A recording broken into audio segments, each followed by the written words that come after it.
Елдер ойлайды да менің инстаграмдағы өміріме қарап, Мақпал, сіз қандай бақыттысыз, сізбен кездескім келеді, сізді жаңағы көргім келеді, әрдайым шаттанып жүресіз деп айтады.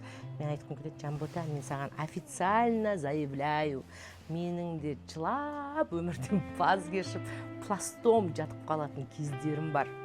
И это нормально. Яғни ешкімді көргім келмейді, бүкіл өмірді жек көріп, әлемді жек көріп, өзімді жек көріп, не істерін білмей сезімдерге қалып қалатын кездерім бар. Менің де тығырыққа тіреліп, мә енді не істеймін деп кішкентай бөпеге айналып қалатын кездерім бар. Яғни сіздер сезінген сезімдердің барлығы менің өмірімде бар екен. Мен саған ресми түрде айтқым келеді, что сен ана адамдар неге көңілді, мен неге көңілсізбін деген ойға кетіп қалмас үшін. Менің де жаңағы күш таба алмай қалатын, өзімді мына балаларымды қалай енді асырайым, енді не істеймін, қаяқтан ақша табам, ёпаша мать деп өмірден баз кешіп кететін сәттерім болады. И это нормально.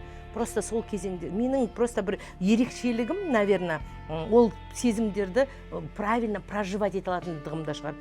Сол сезім келген кезде, ёпаша мать, келдің ба? Все, келдің, енді придется проживать. Яғни мен ол сезімдерге өзімді берем, проживать етем.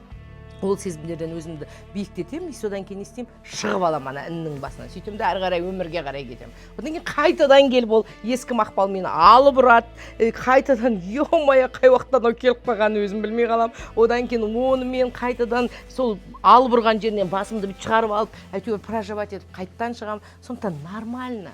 Мен де ояну процесінде әртүрлі болдардан, әртүрлі жаңағы өзімнің ескі слепая зонадағы программаларымнан, қорқыныштарымнан, страданиялерімнен өтіп келе жатырмын сіздермен бірге.